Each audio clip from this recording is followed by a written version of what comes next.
सो hey everyone, आप लोग का बहुत-बहुत स्वागत है हमारे यूट्यूब चैनल स्टडी पॉइंट रहा में। तो गाइस, आप लोगों के लिए मैं आरआरबी एनटीपीसी 2024 का जीके जीएस का प्रीवियस ईयर सेट लेके आया हूँ गाइस, जो आप सभी स्टूडेंट के लिए बहुत ज़्यादा इंपॉर्टेंट होने वाला है। और आप सभी से ये रिक्वेस्ट है कि प्लीज़ वीडियो को एंड तक ज़रूर देखिए एंड कोशिश करिए नोट बनाने का। मैं अपने हर वीडियोज़ में आप सभी से यही कहती हूँ कि प्लीज़ आप सभी नोट बनाया करिए। जो चीज़ आपको नहीं पता है प्लीज़ गाइस उसको बहुत ज़रूरी होता है नोट बनाना, एंड उससे भी ज़रूरी चीज़ होता है रिवीजन करना, क्योंकि गाइस ये आपका प्रीवियस ईयर सेट है। तो यहाँ से बहुत सारी चीज़ें जो है आपको रिलेट करेगी, इसलिए ये आपके लिए बहुत इंपॉर्टेंट है। तो चलिए इस आरआरबी एनटीपीसी 2024 के जीके जीएस के प्रीवियस ईयर सेट को स्टार्ट करते हैं। और आज का हमारा जो आरआरबी एनटीपीसी का जो सेट चलेगा, वो सेट 51 चलेगा, ये भी आपको ध्यान रखना है, ठीक है? तो आज का कौन सा सेट रहेगा? आज का 51 सेट है। और आज का जो सेशन है वो उसका पहला प्रश्न है, क्वेश्चन नंबर 1 है। क्वेश्चन नंबर 1 हमसे कह रहा है कि भारतीय संगीत उस्ताद भीमसेन जोशी किस घराने से संबंधित है? तो आपके ऑप्शन है, ऑप्शन ए किराना घराने से, ऑप्शन बी आगरा घराना से, ऑप्शन सी इंदौर घराने से, या ऑप्शन डी पटियाला घराने से। सर इसका जो करेक्ट आंसर होगा वो होगा option A is the correct answer. भारतीय संगीत जो उस्ताद जो थे भीमसेन जोशी, वो किराना घराना से संबंधित है, तो ऑप्शन ए जो है हमारा करेक्ट आंसर हो जाएगा। उसके बाद अगर हम भीमसेन जोशी के बारे में बात करें तो यहाँ पे आपको बहुत सारे इंपॉर्टेंट पॉइंट है जो कि इनसे रिलेट है, जो कि परीक्षा की दृष्टि से बहुत बहुत ज्यादा इंपॉर्टेंट है। तो सबसे पहले हम बोलेंगे कि गाइज जो उस्ताद भीमसेन जोशी है, इन्हें जो है पद्म श्री से कब सम्मानित किया गया? तो हमारा पहला प्रश्न आपसे ये है कि बताइए कि भीमसेन जोशी को जो है इन्हें पद्मश्री भी मिला हुआ है गाइस। तो बताइए कि इन्हें पद्मश्री से कब सम्मानित किया गया गाइस? तो ये आपको ध्यान रखना है कि भीमसेन जोशी को जो है ये पद्मश्री से 1972 में जो है इन्हें सम्मानित किया गया था। याद रखिएगा इन्हें जो है पद्मश्री कब मिला? तो 1972 में जो है इन्हें पद्मश्री मिला। उसके बाद हम बात करते हैं गाइस कि इन्हें जो है पद्मश्री मिला हुआ है। उसके बाद आपको याद रखना है इन्हें जो है क्या मिला हुआ है गाइस? तो ये आपको ध्यान रखना है पद्मश्री भी मिला हुआ है, पद्म भूषण भी मिला हुआ है, ये भी आपको ध्यान रखना है। इन्हें जो है पद्म भूषण से भी सम्मानित किया गया है। उसके अलावा गाइस याद रखिएगा पद्म भूषण के अलावा जो है इन्हें क्या मिला हुआ है? पद्म विभूषण भी मिला हुआ है, ठीक है? भूषण भी मिला हुआ है, विभूषण भी मिला हुआ है, इसके अलावा पद्मश्री भी मिले हुआ है। इसके अलावा अगर हम बात करते गए तो ये आपको ध्यान रखना है इन्हें जो है भारत रत्न से भी सम्मानित किया गया है, ये भी आपको ध्यान रखना है। इन्हें जो है भारत रत्न से भी सम्मानित किया गया है, ये भी आपको ध्यान रखना है। तो अब यहाँ पे मैं एक-एक करके इनको क्लियर करते हैं। तो सबसे पहले हम बात करते हैं कि पद्मश्री तो इन्हें 1972 में मिला है। उसके बाद अगर हम बात करते हैं कि इन्हें जो है पद्म भूषण से कब सम्मानित किया गया? तो 1985 में जो गाइस याद रखिएगा इन्हें पद्म भूषण से सम्मानित किया गया। उसके अलावा अगर हम बात करते हैं इन्हें पद्म विभूषण से, तो 1999 में जो गाइस याद रखिएगा इन्हें जो है पद्म विभूषण से सम्मानित किया गया। उसके अलावा अगर हम बात करते हैं भारत रत्न से इन्हें कब सम्मानित किया गया? तो 2009 में जो है इन्हें भारत रत्न से सम्मानित किया गया। तो इतना पॉइंट आपको याद रखना है जो कि परीक्षा की दृष्टि से बहुत ज़्यादा इम्पोर्टेंट है। और याद रखिएगा कि भीमसेन जोशी जो है ये किराना घराना से संबंधित है। लेकिन अगर इसी जगह आपसे प्रश्न पूछ देता है गाइस, आपसे प्रश्न क्या पूछा जाता है कि किराना घराना के जो है अगर आपसे प्रश्न पूछा जाता कि किराना घराना के जो है संस्थापक कौन है गाइस, ये आपसे प्रश्न पूछा जाता, तो बताइए इसका जो है आंसर क्या होता है गाइस? तो ये आपको ध्यान रखना है कि अगर आपसे पूछा जाए कि किराना घराना के संस्थापक कौन है गाइस, तो याद रखिएगा किराना घराने के संस्थापक जो है गाइस याद रखिएगा अब्दुल करीम खां जो है ये किराना घराना के जो है संस्थापक है, ये आपको ध्यान रखना है। अब्दुल करीम खां जो है गाइस ये आपको ध्यान रखना है, ये किराना घराना के संस्थापक है, ये भी आपको ध्यान रखना है, ठीक है? तो संस्थापक कौन है गाइस? तो यहाँ पे मैं नाम लिख देती हूँ ताकि आपको याद जो है। तो याद रखिएगा किराना घराना के जो संस्थापक है वो है अब्दुल करीम खां जो है गाइस याद रखिएगा अब्दुल करीम खां जो है ये किराना घराना के संस्थापक है, ये आपको ध्यान रखना है, ठीक है? अब्दुल करीम खान, यहाँ पे आपको ये बहुत इंपॉर्टेंट है, ये पूछा जाता है, तो ये आपको ध्यान रखना है कि अब्दुल करीम खान जो है ये किराना घराना के संस्थापक है, ये भी आपको ध्यान रखना है, ठीक है? चलिए नेक्स्ट क्वेश्चन की तरफ। अगला क्वेश्चन हमारा क्वेश्चन नंबर 2 है गाइस। क्वेश्चन नंबर 2 हमसे कह रहा है कि भारत का दूसरा सबसे ऊंचा झरना निम्नलिखित में से कौन सा है? तो आपके ऑप्शन है, ऑप्शन ए नौकलिकाई जलप्रपात, ऑप्शन बी कुचिकन जलप्रपात, ऑप्शन सी बरही पानी जलप्रपात, या option D Nohsngithiang falls. तो गाइस इसका जो करेक्ट आंसर होगा वो होगा option C is the correct answer. Bharat का दूसरा सबसे ऊंचा जो जलप्रपात है ये बरही पानी जलप्रपात है, ये आपको ध्यान रखना है। अब हम बात करेंगे कि सबसे ऊंचा है, तो गाइस अगर हम बात करेंगे कि सबसे ऊंचा है तो ये कितना ऊँचा है गाइस, तो हम अब इसकी ऊँचाई के बारे में बात करेंगे। तो याद रखिएगा कि ये जो बरेही पानी की जो ऊँचाई है गाइस, ये कितनी है इस जलप्रपात की ऊँचाई? तो याद रखिएगा इस जलप्रपात की जो ऊँचाई है ये 399 मीटर जो है इसकी ऊँचाई है, ये आपको ध्यान रखना है। कितनी इसकी ऊँचाई है गाइस? तो ये आपको ध्यान रखना है। 399 मीटर जो है इसकी ऊँचाई है, ये आपको ध्यान रखना है, ठीक है? उसके अलावा अगर हम बात करते हैं गाइस कि अब हम बात करेंगे कि ये जो है बरेही पानी जो है ये आपका किस राज्य में है गाइस? तो ये आपको ध्यान रखना है। बरेही पानी जो है ये आपका किस राज्य में है? तो गाइस याद रखिएगा ये जो है ये आपके ओडिशा में, ठीक है? ये आपको ध्यान रखना है। बरेही पानी जलप्रपात जो है ये किस राज्य में है गाइस? तो ये आपको ध्यान रखना है, ये आपके ओडिशा में है। उसके अलावा अगर हम बात करते हैं गाइस कि ये ओडिशा के किस जिला में है? तो याद रखिएगा ये ओडिशा के जो है ये मयूरभंज जिले में स्थित है, ये भी आपको ध्यान रखना है। ये ओडिशा के किस जिले में स्थित है गाइस? तो ये आपको ध्यान रखना है, ये ओडिशा के मयूरभंज जिले में स्थित है, ये भी आपको ध्यान रखना है, ठीक है? ये उड़ीसा के किस जिले में स्थित है गाइस? तो ये आपको ध्यान रखना है, ये मयूरभंज जिले में स्थित है, ये भी आपको ध्यान रखना है, ठीक है? उसके अलावा अगर हम बात करते हैं गाइस कि ये जो है आपका जो है दूसरा सबसे ऊँचा झरना है, ये आपको ध्यान रखना है। अब हम आ जाते हैं गाइस आपका जो है नोकलाई जलप्रपात, ठीक है? इसके बारे में भी बहुत इंपॉर्टेंट है, याद रखिएगा। तो नोकलाई जलप्रपात जो है अगर हम बात करते हैं इसकी ऊँचाई कितनी है गाइस? तो ये आपको ध्यान रखना है कि इसकी अगर हम ऊँचाई के बारे में अगर हम बात करते हैं, तो याद रखिएगा नोकलाई जलप्रपात की जो ऊँचाई है ये कितनी है? तो नोकलाई जलप्रपात की जो ऊँचाई है ये है आपका 340 मीटर है, ये आपको ध्यान रखना है। इसका ऊँचाई कितना है गाइस? तो ये आपको ध्यान रखना है 340 मीटर जो है इसकी ऊँचाई है, ये भी आपको ध्यान रखना है। उसके अलावा आपको नोकलाई जलप्रपात से क्या याद रखना है कि ये भारत का तीसरा सबसे ऊँचा झरना है, ये आपको ध्यान रखना है। भारत का तीसरा सबसे ऊँचा झरना कौन-सा है गाइस? तो ये आपको ध्यान रखना है। भारत का तीसरा सबसे ऊँचा झरना कौन-सा है गाइस? तो ये आपको ध्यान रखना है। भारत का तीसरा ऊँचा झरना में कौन है गाइस? तो ये आपको ध्यान रखना है। भारत का तीसरा ऊँचा झरना में जो है ये आपका नोकलाई जलप्रपात है, ये भी आपको ध्यान रखना है, ठीक है? अब आ जाते हैं पहला, दूसरा हो गया, दूसरा, तीसरा हो गया। अब हम बात करते हैं पहले के बारे में। तो पहला जो है ये आपको ध्यान रखना है कि भारत का पहला सबसे ऊँचा झरना यानी कि भारत का ऊँचा झरना कौन-सा है गाइस? तो ये आपको ध्यान रखना है। भारत का सबसे ऊँचा झरना जो है ये कौन-सा है? तो भारत का सबसे ऊँचा झरना जो है गाइस ये आपको ध्यान रखना है, ये जो है कौन-सा है? तो ये है आपका जो है भारत का सबसे ऊँचा झरना जो है ये कौन-सा है? तो ये आपका है कुचिकल जलप्रपात। अब बात करते हैं कि कुचिकल जलप्रपात की जो है ये ऊंचाई कितनी है गाइस, तो ये आपको ध्यान रखना है।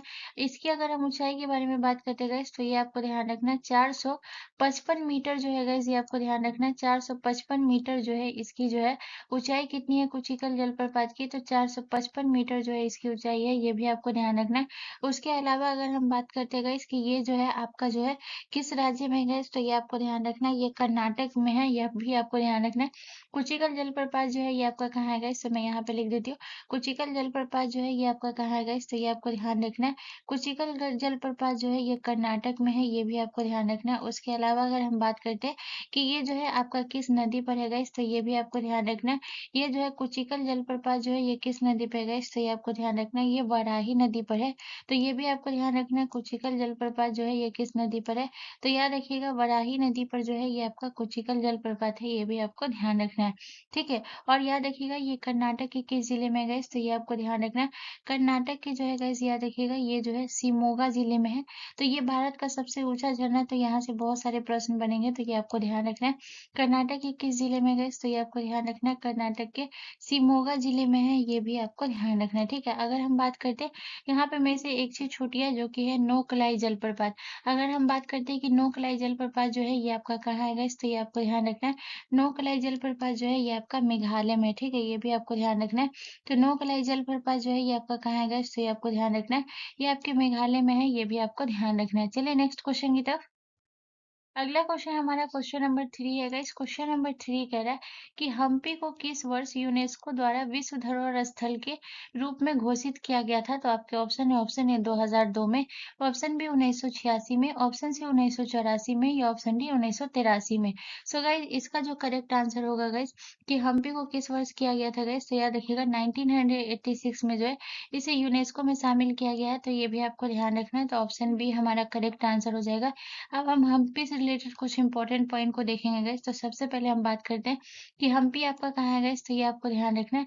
हम्पी जो है ये आपका कर्नाटक में है, ये आपको ध्यान रखना है। हम्पी जो है ये आपका कहाँ है गाइस, तो ये आपको ध्यान रखना है, ये कर्नाटक में। अगर हम बात करते हैं ये कर्नाटक के किस जिले में गाइस, तो ये आपको ध्यान रखना है, ये कर्नाटक के बेल्लारी जिला में स्थित है, ये भी आपको ध्यान रखना है। ये कर्नाटक के किस जिले में, तो बेल्लारी जिला में है, ये भी आपको ध्यान रखना है।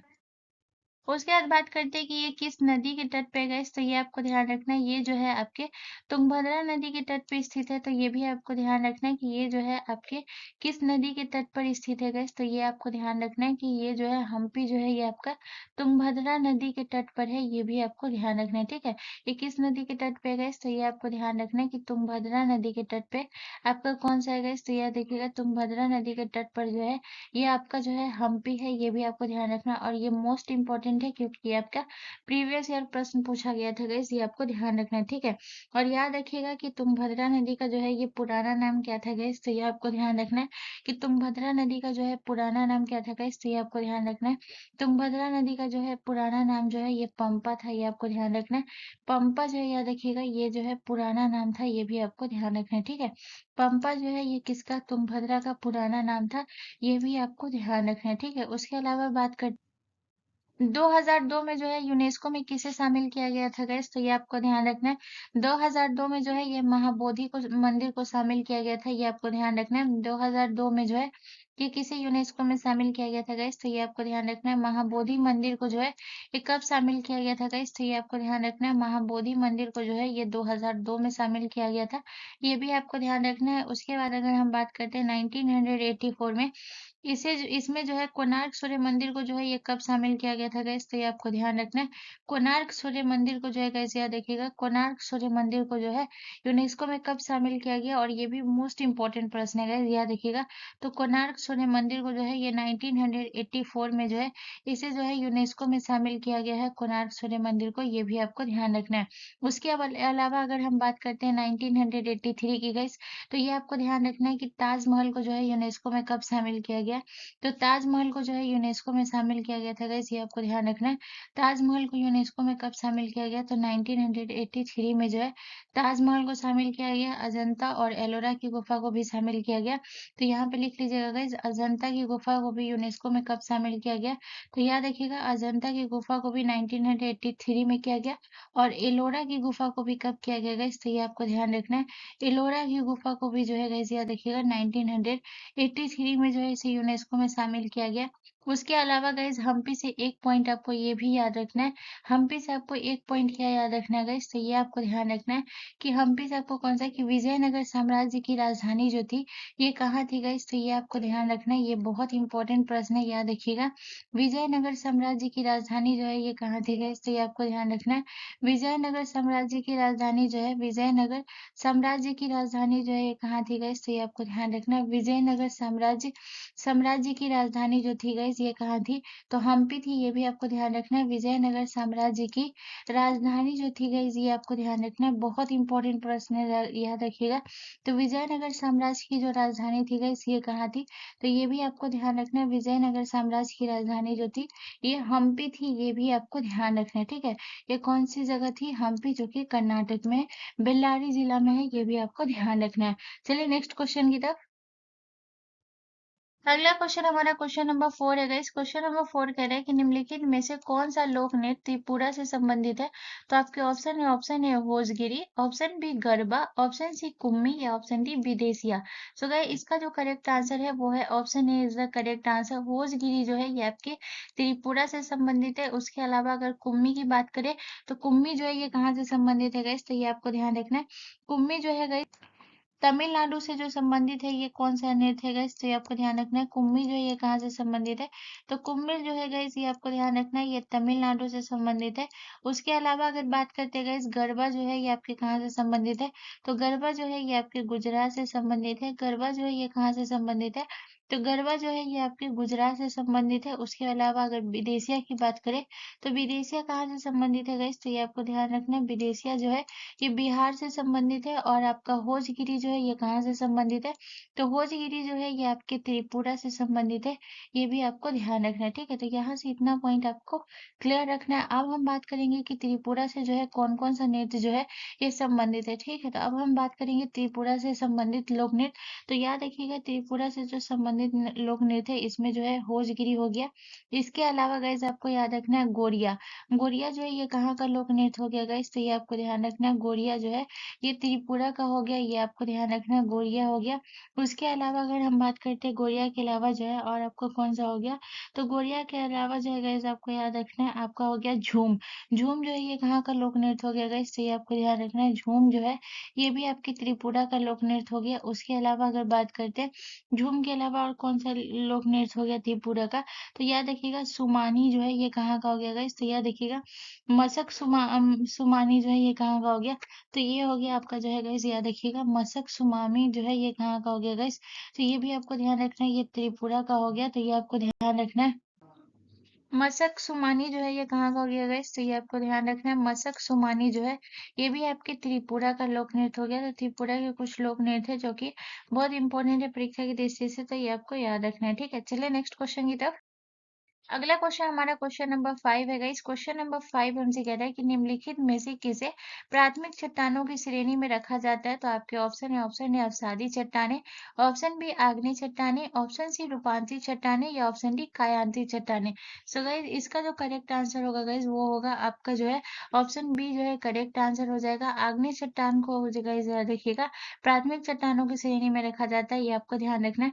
अगर हम बात करते हैं कि आग्नेय चट्टान का जो है ये निर्माण कैसे होता है गाइस, तो ये भी बहुत इंपॉर्टेंट पॉइंट बन जाता है।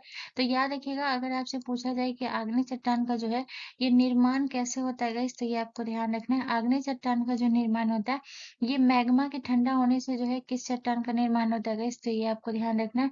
मैग्मा के ठंडा होने से गाइस याद रखिएगा मैग्मा के ठंडा होने से जो है ये किस चट्टान का निर्माण होता है गाइस, तो ये आपको ध्यान रखना है।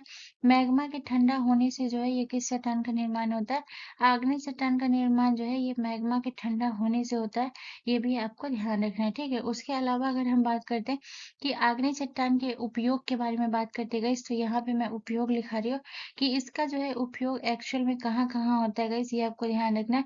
तो अगर हम बात करते हैं कि आग्नेय चट्टान का जो उपयोग होता है गाइस, ये आपको ध्यान रखना है, ये कहाँ कहाँ इसका उपयोग होता है गाइस, तो ये आपको ध्यान रखना है। सबसे पहले आपको याद रखना है कि पुल बनाने में जो है इस चट्टान का उपयोग किया जाता है। तो ये आपको ध्यान रखना है कि पुल बनाने में जो है ये किस चट्टान का उपयोग होता है, आग्नेय चट्टान का। उसके अलावा गाइस आपको याद रखना है स्मारक बनाने में जो है किस चट्टान का उपयोग होता है गाइस, तो ये आपको ध्यान रखना है। स्मारक बनाने में जो है गाइस याद रखिएगा ये भी आग्नेय चट्टान का उपयोग होता है। इसके अलावा अगर हम बात करते हैं कि जो है इमारत बनाने में जो है किसका उपयोग किया जाता है गाइस, तो ये आपको ध्यान रखना है। इमारत बनाने में भी गाइस याद रखिएगा ये भी आग्नेय चट्टान का ही उपयोग किया जाता है। उसके बाद अगर बात करते हैं आग्नेय चट्टान में, आपको एक पॉइंट और याद रखना है जो कि है सिलिकेट खनिज जो है ये किस चट्टान में पाई जाती है, तो याद रखिएगा गाइज ये भी आपको याद रखना है जो कि आग्नेय चट्टान गए, तो याद रखिएगा आग्नेय चट्टान में आपको क्या याद रखना है कि सिलिकेट खनिज जो है ये किस चट्टान में पाई जाती है गाइज, तो ये आपको ध्यान रखना है। सिलिकेट खनिज पाई जाती है, ये आपको ध्यान रखना है। सिलिकेट खनिज जो है ये किस चट्टान में पाई जाती है गाइज, तो ये आपको ध्यान रखना है। सिलिकेट खनिज जो है ये पाई जाती है और किस में पाई जाती है गाइस, तो ये आपको ध्यान रखना है। आग्नेय चट्टान में पाई जाती है, ये भी आपको ध्यान रखना है, ठीक है। चलिए नेक्स्ट क्वेश्चन की तरफ। अगला क्वेश्चन हमारा क्वेश्चन नंबर 6 है गाइस। क्वेश्चन नंबर 6 कह रहा है कि निम्नलिखित में से कौन सी बागानी फसल है, तो आपके ऑप्शन है ऑप्शन ए कपास, ऑप्शन बी कहवा, ऑप्शन सी मूंगफली या ऑप्शन डी काली मिर्च। सो गाइस इसका जो करेक्ट आंसर होगा वो होगा option B is the correct answer. Kahwa जो है यह एक बागानी फसल है, ये आपको ध्यान रखना है। अब हम यहाँ पे बात करेंगे कि ऐसी कौन कौन सी फसल है जो बागानी फसल है गाइस, तो ये आपको ध्यान रखना है। चाय जो है ये कैसी फसल है गाइस, तो ये आपको ध्यान रखना है। चाय जो है ये बागानी फसल है। इसके अलावा आपको याद रखना है गाइस रबर जो है ये कैसी फसल है गाइस, तो ये आपको ध्यान रखना है। रबर जो है गाइस ये आपको ध्यान रखना है, ये भी बागानी फसल है। उसके अलावा गाइस आपको याद रखना है रबर के बाद आपको याद रखना है तंबाकू। तंबाकू जो है ये कैसी फसल है गाइस, तो ये आपको ध्यान रखना है। तंबाकू जो है ये भी आपकी जो है गाइस याद रखिएगा ये कैसी फसल है, तो तंबाकू जो है ये भी बागानी फसल। तो ये आपकी बागानी फसल हो गई। अगर हम बात करते हैं कि कहवा का सबसे ज़्यादा उत्पादन जो है ये किस राज्य में होता है गाइस, तो ये आपको ध्यान रखना है। कहवा का सबसे ज़्यादा उत्पादन जो है ये कर्नाटक में होता है, ये आपको ध्यान रखना है। कहवा का सबसे ज़्यादा उत्पादन कहाँ होता है? कर्नाटक में होता है। उसके बाद बात करते हैं कर्नाटक के बाद कहाँ होता है गाइस, तो ये आपको ध्यान रखना है। कर्नाटक के बाद जो है इसका उत्पादन जो है तमिलनाडु में होता है, ये आपको ध्यान रखना है। तो दूसरे सबसे बड़ा राज्य कौन सा है जहाँ कहवा का उत्पादन होता है? तमिलनाडु में। और तीसरा सबसे बड़ा राज्य कौन सा है जहाँ कहवा का उत्पादन होता है? तो ये आपको ध्यान रखना है, केरल में होता है, ये भी आपको ध्यान रखना है, ठीक है। उसके बाद जो है कपास बहुत इंपॉर्टेंट होता है, तो याद रखिएगा। कपास का सबसे ज्यादा उत्पादन जो है ये कहाँ होता है guys? तो सबसे पहले बात करेंगे कपास जो है ये आपकी कैसी फसल है guys? तो ये आपको ध्यान रखना है। ये जो है रेशेदार फसल है, ये आपको ध्यान रखना है। कपास जो है ये आपकी कैसी फसल है गाइस? तो ये आपको ध्यान रखना है। कपास जो है ये रेशेदार फसल में आती है, ये आपको ध्यान रखना है, ठीक है। तो रेशेदार फसल में आपकी कौन सी आती है गाइस? तो ये आपको ध्यान रखना है। रेशेदार फसल जो है ये कपास में जो है ये आपका रेशेदार फसल है। तो अब हम बात करेंगे कपास का सबसे ज्यादा उत्पादक जो है ये कौन सा राज्य करता है? तो ये आपको ध्यान रखना है। कपास जो है काली मिट्टी जहाँ सबसे ज्यादा पाई जाएगी, कपास का भी उत्पादन वहीं सबसे ज्यादा होगा, तो याद रखिएगा। जैसे महाराष्ट्र हो गया, यहाँ जो है काली मिट्टी सबसे ज्यादा पाई जाती है, तो कपास भी सबसे ज्यादा यहीं पाई जाएगी गाइस। इस तरीके से आप लॉजिक लगा सकते हैं। उसके अलावा अगर बात करें तो महाराष्ट्र के बाद जो है ये कहाँ पाई जाती है गाइस? तो ये आपको ध्यान रखना है। महाराष्ट्र के बाद जो है ये मध्य प्रदेश में पाई जाती है, ये भी आपको ध्यान रखना है।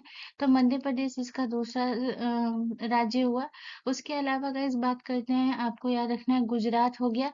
तीसरे नंबर पे कौन सा राज्य याद रखना है? तो गुजरात हो गया, ये भी आपको ध्यान रखना है, ठीक है। तो यहाँ से इतना पॉइंट याद रखना है। उसके अलावा मूंगफली जो है ये कैसी फसल है गाइस? तो ये आपको ध्यान रखना है। मूंगफली जो है ये तिलहन फसल है, ये आपको ध्यान रखना है। तिलहन तिलहन फसल जो है ये कौन सी है गाइस? तो ये आपको ध्यान रखना है। तिलहन फसल जो है, मूंगफली जो है ये कैसी फसल है गाइस? तो ये आपको ध्यान रखना है। मूंगफली जो है ये तिलहन फसल है, ये भी आपको ध्यान रखना है। और काली मिर्च जो है ये कैसी फसल हो गई गाइस? तो ये आपको ध्यान रखना है। काली मिर्च जो है ये आपका मसाला हो गया, ये आपको ध्यान रखना है। काली मिर्च जो है ये कैसी फसल हो गई? तो काली मिर्च जो है ये आपका मसाला हो गया, ये भी आपको ध्यान रखना है, ठीक है। चलिए नेक्स्ट क्वेश्चन की तरफ।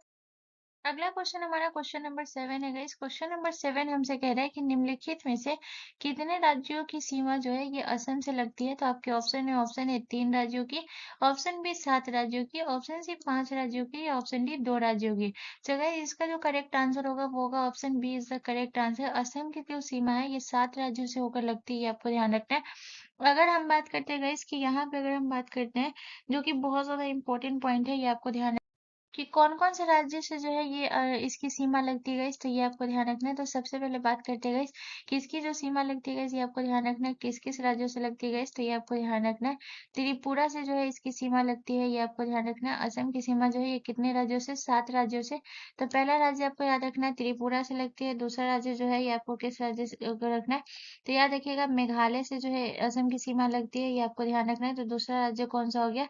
दूसरा जो है ये मेघालय हो गया। उसके बाद अगर हम तीसरे राज्य की बात करें, तीसरा कौन सा हो गया? तीसरा जो है गाइस ये आपको ध्यान रखना है मणिपुर हो गया। तीसरा जो है ये कौन सा राज्य हो गया? तीसरा जो है ये मणिपुर हो गया। उसके बाद अगर बात करते हैं चौथा जो है ये कौन सा राज्य हो गया? तो चौथा जो है गाइस ये आपको ध्यान रखना है मिजोरम हो गया। चौथा जो है ये कौन सा हो गया? तो याद रखिएगा चौथा जो है ये मिजोरम हो गया। उसके बाद अगर हम पांचवा की बात करें, पांचवा जो है ये आपका कौन सा हो गया गाइस? तो ये आपको ध्यान रखना है नागालैंड हो गया।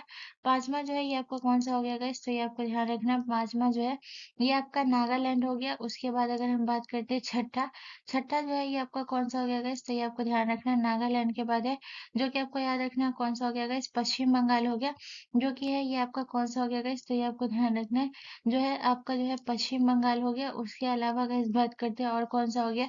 तो पश्चिम बंगाल के बाद आपको याद रखना गाइस और कौन सा राज्य हो गया? अरुणाचल प्रदेश हो गया गाइस। तो ये आपको ध्यान रखना है ये कौन कितना राज्य हो गया? तो ये टोटल 7 राज्यों से जो है ये असम की सीमा लगती है, ये भी आपको ध्यान रखना है, ठीक है। अरुणाचल प्रदेश हो गया। उसके अलावा अगर हम बात करते हैं असम के बारे में, जो है यहाँ पे कुछ इंपॉर्टेंट पॉइंट के बारे में बात करेंगे गाइस। तो सबसे पहले बात करते हैं गाइस कि इसकी जो है राजधानी कहाँ है गाइस, तो ये आपको ध्यान रखना है कि असम की जो राजधानी है गाइस, ये आपको ध्यान रखना है ये कहाँ है गाइस, तो ये आपको ध्यान रखना है असम की जो राजधानी है गाइस, ये आपको ध्यान रखना है दिसपुर। असम की राजधानी कहाँ है गाइस, तो ये भी पूछा जाता है, ये भी बहुत इंपॉर्टेंट है, तो याद रखिएगा असम की राजधानी जो है दिसपुर जो है ये असम की राजधानी है, ये आपको ध्यान रखना है, ठीक है। उसके अलावा गाइस याद रखिए असम की सीमा जो है ये 7 राज्यों से तो लगती है, लेकिन अगला पॉइंट आपको क्या याद रखना है कि इसकी जो है सीमा जो है ये कितनी देशों से लगती है। अगर देशों से पूछ लेगा इस तो याद रखिएगा इसकी सीमा जो है गाइस ये आपको ध्यान रखना है, सीमा 2 देशों से लगती है, ये भी आपको ध्यान रखना है। असम की सीमा जो है ये कितने देशों से लगती है सीमा गाइस, तो ये आपको ध्यान रखना है 2 देशों से लगती है। उसके बाद अगर हम पहला बात करें, पहला जो देश कौन सा है जिसके साथ असम का सीमा लगता है, तो पहला याद रखिएगा भूटान के साथ लगता है, और दूसरा जो है ये आपको किसका रखना है, तो दूसरा जो है गाइस ये आपको याद रखना है जो कि है दूसरा जो है ये आपका कौन सा है, तो बांग्लादेश है। तो 2 देशों के साथ सीमा इसका लगता है जो कि भूटान और बांग्लादेश के साथ लगता है, और भारत के 7 राज्यों के साथ इसकी सीमा लगती है, ये भी आपको ध्यान रखना है। चलिए नेक्स्ट क्वेश्चन की तरफ। अगला क्वेश्चन हमारा क्वेश्चन नंबर 8 है गाइस। क्वेश्चन नंबर 8 कह रहा है कि कोंकणी भाषा निम्नलिखित में से किस राज्य में बोली जाती है, तो आपके ऑप्शन है असम में, ऑप्शन बी सिक्किम में, ऑप्शन सी गोवा में, या ऑप्शन डी अरुणाचल प्रदेश में। तो गाइस इसका जो करेक्ट आंसर होगा गाइस वो होगा ऑप्शन जो है सी करेक्ट आंसर हो जाएगा। गोवा में जो है कौन सी भाषा बोली जाती है, तो कोंकणी भाषा जो है ये गोवा में बोली जाती है, ये आपको ध्यान रखना। और ये किसके द्वारा बोली जाती है, तो याद रखिएगा ये कोंकण समुदाय के द्वारा जो बोला जाता है, ये भी आपको ध्यान रखना है। ये किसके द्वारा बोला जाता है गाइस, तो ये आपको ध्यान रखना है, ये जो बोला जाता है कोंकण समुदाय के द्वारा जो है ये भाषा बोली जाती है, ये भी आपको ध्यान रखना है। ठीक है, कोंकण समुदाय के द्वारा जो है ये भाषा बोली जाती है, ये भी आपको ध्यान रखना है। ठीक है, उसके अलावा अगर हम बात करते हैं गाइस आपका जो है कोंकणी भाषा को गाइस याद रखिएगा, ये जो है भारतीय संविधान के 8वीं अनुसूची में जो है गाइस याद रखिएगा, भारतीय संविधान के गाइस याद रखिएगा कि भारतीय संविधान के गाइस याद रखिएगा, भारतीय संविधान के 8वीं अनुसूची में जो है ये भाषा शामिल है, ये आपको ध्यान रखना है। भारतीय संविधान की कौन सी अनुसूची में गाइस, तो ये आपको ध्यान रखना है, भारतीय संविधान के 8वीं अनुसूची में जो है ये शामिल है। ठीक है, ये भी आपको ध्यान रखना है, 8वीं अनुसूची में है गाइस, ये आपको ध्यान रखना है। भारतीय संविधान की जो है 8वीं अनुसूची में जो है इस भाषा अनुसूची में जो है ये शामिल है, ये भी आपको ध्यान रखना है। ठीक है, भारतीय अनुसूची में जो है ये शामिल है, ये भी आपको ध्यान रखना है। ठीक है, उसके अलावा अगर हम बात करते हैं 8वीं अनुसूची में कितनी भाषा शामिल है गाइस, तो ये आपको ध्यान रखना है 8वीं अनुसूची में जो है ये कितनी भाषा शामिल है, तो 22 भाषा जो है ये शामिल है, ये भी आपको ध्यान रखना है। ठीक है, उसके अलावा अगर हम बात करते हैं असम में कौन सी भाषा बोली जाती है, तो याद रखिएगा असम में जो भाषा बोली जाती है ये है आपका जो है बोडो भाषा, जो है ये किस में राज्य में बोली जाती है गाइस, तो ये आपको ध्यान रखना है। बोडो भाषा जो है गाइस ये आपको ध्यान रखना है किस राज्य में बोली जाती है, तो बोडो भाषा जो है गाइस ये आपको ध्यान रखना है किस राज्य में, तो बोडो भाषा जो है गाइस ये आपको ध्यान रखना है ये जो है कहाँ बोली जाती है, तो याद रखिएगा ये जो है असम में बोली जाती है, और किस जनजाति के द्वारा, तो याद रखिएगा ये जो भाषा बोली जाती है ये बोडो जनजाति के द्वारा जो है बोली जाती है, ये भी आपको ध्यान रखना है। ये किस जनजाति के द्वारा बोली जाती है, तो ये भी आपको ध्यान रखना है कि ये बोडो जनजाति के द्वारा ये भाषा बोली जाती है, ये भी आपको ध्यान रखना है। उसके बाद अगर हम बात करते हैं सिक्किम, सिक्किम में आपका कौन सा भाषा बोला जाता है गाइस, तो ये आपको ध्यान रखना है। सिक्किम में जो है ये आपका जो है याद रखिएगा लेप्चा, लेप्चा भाषा जो है ये किस राज्य में बोली जाती है गाइस, तो ये आपको ध्यान रखना है। लेप्चा भाषा जो है ये सिक्किम में बोली जाती है, ये भी आपको ध्यान रखना है। ठीक है, उसके बाद अगर हम बात करते हैं अरुणाचल प्रदेश में आपको कौन सा भाषा बोला जाता है, तो मोनपा भाषा जो है ये किस राज्य में बोला जाता है गाइस, तो ये आपको ध्यान रखना है। मोनपा भाषा जो है गाइस ये आपको ध्यान रखना है, मोनपा भाषा जो है ये किस राज्य में बोला जाता है गाइस, तो ये आपको ध्यान रखना है। मोनपा भाषा जो है ये आपके जो है गाइस याद रखिएगा किस राज्य में बोला जाता है, तो ये बोला जाता है अरुणाचल प्रदेश में, ये आपको ध्यान रखना है। ठीक है, उसके बाद याद रखिएगा ये अरुणाचल प्रदेश के खासकर ये दिसपुर और जो है गाइस याद रखिएगा जो लोहित जिला है ना खासकर वहां बोला जाता है। ठीक है, और लेप्चा भाषा जो है गाइस याद रखिएगा ये जो भाषा है ये लेप्चा जनजाति के द्वारा बोला जाता है। लेप्चा भाषा जो है ये किस जनजाति के द्वारा बोला जाता है गाइस, तो ये आपको ध्यान रखना है। लेप्चा भाषा जो है गाइस याद रखिएगा ये लेप्चा जनजाति के द्वारा ही बोला जाता है, ये भी आपको ध्यान रखना है। तो यहाँ से ये आपको याद करने में ज्यादा परेशानी नहीं होगी, तो ये आपको ध्यान रखना है। ठीक है, चलिए नेक्स्ट क्वेश्चन की तरफ। अगला क्वेश्चन हमारा क्वेश्चन नंबर 9 है गाइस। क्वेश्चन नंबर 9 कह रहा है कि भारत की शोक नदी निम्न में से किसे कहते हैं, तो आपके ऑप्शन ए कर्मनासा नदी को, ऑप्शन बी रावी नदी को, ऑप्शन सी सतलज नदी को, या ऑप्शन डी सिंधु नदी को। सो गाइस इसका जो करेक्ट आंसर होगा वो होगा option A is the correct answer.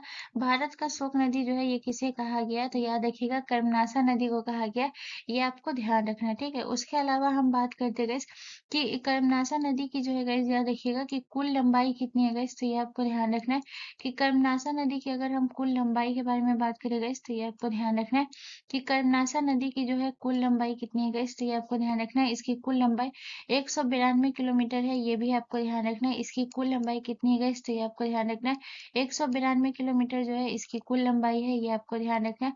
उसके अलावा अगर हम बात करते हैं कि कर्मनाशा नदी की जो है गाइस, याद रखिएगा अगर हम इसकी उत्पत्ति की बात करें तो ये उत्पत्ति कहाँ से होती है गाइस, तो ये आपको ध्यान रखना है कि कर्मनाशा नदी की जो है गाइस, याद रखिएगा उत्पत्ति उत्पत्ति जो है ये कहाँ होती है गाइस, तो ये आपको ध्यान रखना है। कर्मनाशा नदी की जो उत्पत्ति है ये बिहार के कैमूर जिले से, ये भी आपको ध्यान रखना है। इसकी उत्पत्ति जो है ये कहाँ से है गाइस, तो ये आपको ध्यान रखना है बिहार के कैमूर जिले से है, यह भी आपको ध्यान रखना है। ठीक है, बिहार के कैमूर जिले से जो है ये किस नदी का उत्पत्ति है गाइस, तो ये आपको ध्यान रखना है बिहार के कैमूर जिले से जो है गाइस, याद रखिएगा ये जो है कर्मनाशा नदी का उत्पत्ति है, ये भी आपको ध्यान रखना है। चलिए नेक्स्ट क्वेश्चन की तरफ। अगला क्वेश्चन हमारा क्वेश्चन नंबर 10 है गाइस। क्वेश्चन नंबर 10 हमसे कह रहा है कि सोमनाथ मंदिर निम्नलिखित में से किस राज्य में स्थित है। तो आपके ऑप्शन है ऑप्शन ए कर्नाटक में, ऑप्शन बी महाराष्ट्र में, ऑप्शन सी मध्य प्रदेश में या ऑप्शन डी गुजरात में।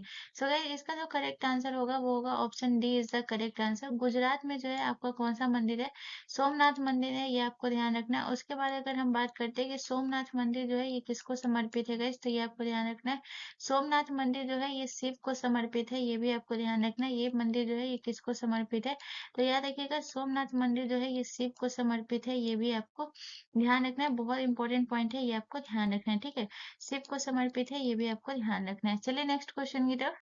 अगला क्वेश्चन हमारा क्वेश्चन नंबर 11 है गाइस। क्वेश्चन नंबर 11 हमसे कह रहा है कि साइलेंट वैली राष्ट्रीय उद्यान किस राज्य में स्थित है। तो आपके ऑप्शन है ऑप्शन ए केरल में, ऑप्शन बी छत्तीसगढ़ में, ऑप्शन सी मध्य प्रदेश में या ऑप्शन डी तमिलनाडु में। सो गाइस इसका जो करेक्ट आंसर होगा वो होगा ऑप्शन ए जो है करेक्ट आंसर हो जाएगा। साइलेंट वैली जो है ये आपका किस राज्य में स्थित है गाइस, तो ये आपको ध्यान रखना है। साइलेंट वैली जो है ये केरल में स्थित है, ये आपको ध्यान रखना है। उसके बाद अगर हम बात करें कि नीलगिरी पहाड़ियों पे याद रखिएगा ये जो साइलेंट वैली है ये किस पहाड़ी पे स्थित है गाइस, तो ये आपको ध्यान रखना है। साइलेंट वैली जो है ये आपके नीलगिरी पहाड़ी पर स्थित है, ये भी बहुत इंपॉर्टेंट पॉइंट है, तो याद रखिएगा कि साइलेंट वैली जो है ये आपके किस पहाड़ी पर स्थित है गाइस, तो ये आपको ध्यान रखना है। साइलेंट वैली जो है ये आपके नीलगिरी पहाड़ी पर स्थित है, ये भी आपको ध्यान रखना है। ठीक है, उसके बाद अगर बात करते हैं केरल में आपका कौन-कौन सा राष्ट्रीय उद्यान है गाइस, तो ये आपको ध्यान रखना है। पहला तो हो गया आपका साइलेंट वैली जो हो गया, ये आपका केरल में हो गया। उसके बाद आपको याद रखना है जो कि आपका पेरियार, पेरियार राष्ट्रीय उद्यान जो है ये आपका कहाँ है गाइस, तो ये आपको ध्यान रखना है। पेरियार राष्ट्रीय उद्यान जो है ये आपका जो है केरल में है, बहुत इंपॉर्टेंट है, याद रखिएगा। पेरियार राष्ट्रीय उद्यान जो है ये आपका कहाँ है गाइस, तो ये आपको ध्यान रखना है। पेरियार राष्ट्रीय उद्यान जो है ये आपके केरल में है, ये भी आपको ध्यान रखना है। ठीक है, उसके अलावा बात करते हैं तो ये आपको ध्यान रखना है कि पेरियार राष्ट्रीय उद्यान जो है ये आपके केरल में है, ये भी आपको ध्यान रखना है। उसके अलावा अगर हम बात करते हैं और कौन सा राष्ट्रीय उद्यान जो है ये केरल में है तो ये आपको ध्यान रखना है। अनामुडी जो है ये आपको ध्यान रखना है। अनामुडी जो राष्ट्रीय उद्यान है ये आपको कहाँ है गाइस, तो ये आपको ध्यान रखना है। अनामुडी जो राष्ट्रीय उद्यान है गाइस ये आपको ध्यान रखना है। अनामुडी राष्ट्रीय उद्यान आपका कहाँ है, तो अनामुडी राष्ट्रीय उद्यान जो है ये भी आपके केरल में है, ये भी आपको ध्यान रखना है। ठीक है, उसके अलावा अगर हम बात करते हैं गाइस आपको याद रखना है जो आपका जो है कान्हा राष्ट्रीय उद्यान जो है ये कहाँ है गाइस, तो ये आपको ध्यान रखना है। कान्हा राष्ट्रीय उद्यान जो है गाइस ये आपका कहाँ है, तो ये आपको ध्यान रखना है। कान्हा राष्ट्रीय उद्यान जो है ये आपका जो है मध्य प्रदेश में, ये आपको ध्यान रखना है। कान्हा राष्ट्रीय उद्यान जो है ये आपका कहाँ है, तो कान्हा राष्ट्रीय उद्यान जो है ये मध्य प्रदेश में है, ये भी आपको ध्यान रखना है। ठीक है, चलिए नेक्स्ट क्वेश्चन की तरफ। अगला क्वेश्चन हमारे क्वेश्चन नंबर 12 है गाइस। क्वेश्चन नंबर 12 हमसे कह रहा है कि ऋग्वेद में कितने मंडलों में विभाजित किया गया है ऋग्वेद को।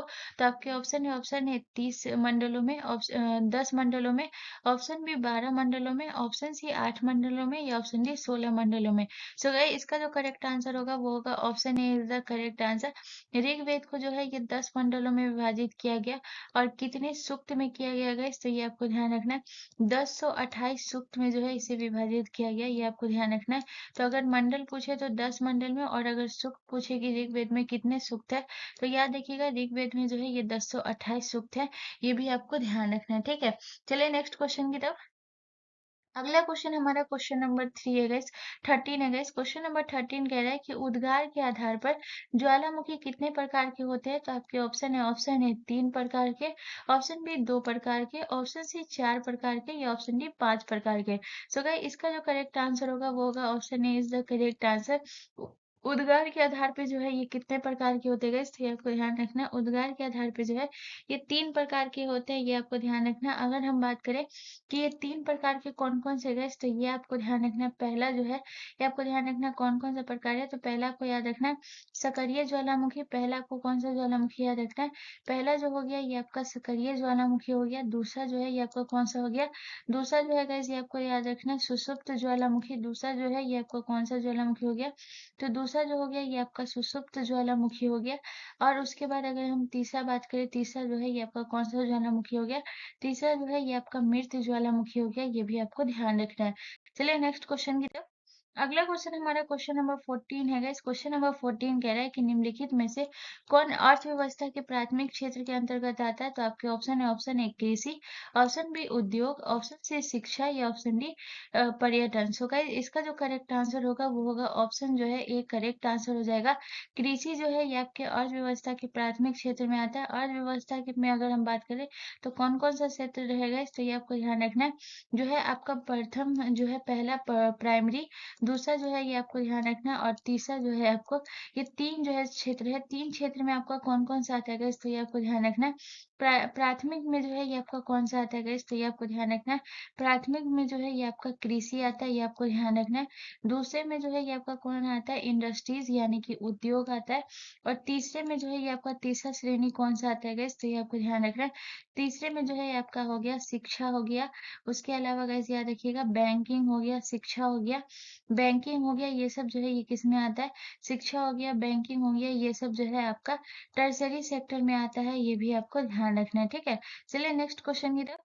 अगला क्वेश्चन हमारा क्वेश्चन नंबर 15 है गाइस। क्वेश्चन नंबर 15 कह रहा है कि 1915 से 16 में 2 होम रूल लीग आरंभ किसके नेतृत्व में की गई थी, तो आपके ऑप्शन है, ऑप्शन ए तिलक व अरविंद घोष के नेतृत्व में, ऑप्शन बी तिलक व लाला लाजपत राय के नेतृत्व में, ऑप्शन सी तिलक व एनी बेसेंट के नेतृत्व में, या ऑप्शन डी तिलक व बिपिन चंद्र पाल के नेतृत्व में। सो गाइस इसका जो करेक्ट आंसर होगा वो होगा ऑप्शन जो है सी करेक्ट आंसर हो जाएगा। तिलक और एनी बेसेंट के नेतृत्व में जो है 2 होम रूल लीग की जो है ये प्रारंभ हुआ था। अगर हम बात करते हैं कि दोनों होम रूल में सबसे पहले अगर बात करें तो जो है गाइस यहाँ देखिएगा, जो पुणे होम रूल की स्थापना जो है ये किसने की थी, तो पुणे होम रूल की स्थापना जो है ये किसने की थी गाइस, तो ये आपको ध्यान रखना है। पुणे होम रूल की स्थापना जो है गाइस याद रखिएगा, ये जो है ये किसने की थी गाइस, तो ये आपको ध्यान रखना है। पुणे होम रूल लीग की स्थापना जो है ये तिलक ने की थी, ये आपको ध्यान रखना है। पुणे होम रूल लीग की स्थापना जो ये किसने की थी, तिलक ने की थी। और उसके बाद अगर बात करते हैं मद्रास होम रूल लीग की स्थापना जो ये किसने की थी, तो ये आपको ध्यान रखना है कि पुणे होम रूल लीग की स्थापना जो है ये तिलक ने की थी। और मद्रास होम रूल लीग की स्थापना जो है ये किसने की थी, तो ये आपको ध्यान रखना है कि मद्रास होम रूल लीग की स्थापना जो है ये किसने की थी गाइस, तो ये आपको ध्यान रखना है। ये जो है एनी बेसेंट ने की थी, जो कि कांग्रेस की प्रथम अध्यक्ष थी, ये आपको ध्यान रखना है। एनी बेसेंट ने की थी, जो कि ये आपको ध्यान रखना है कांग्रेस की प्रथम अध्यक्ष थी, ये भी आपको ध्यान रखना है। तो गाइस आपका जो आरआरबी एनटीपीसी 2024 का जीके जीएस का प्रीवियस ईयर जो सेट सेट 51 था, ये यहीं कंप्लीट होता है गाइस। तो आप मुझे कमेंट करके जरूर पूछिएगा कि आपको कहाँ कौन सी दिक्कत हुई है। एंड प्लीज गाइस आपको ये सेशन समझ में आया है, ये आपके लिए बहुत ज्यादा हेल्पफुल रहा है, तो प्लीज गाइस चैनल को जरूर सब्सक्राइब कर लीजिएगा एंड बेल आइकन पे जरूर क्लिक कर लीजिएगा। मिलते हैं नेक्स्ट वीडियो में गाइस, धन्यवाद।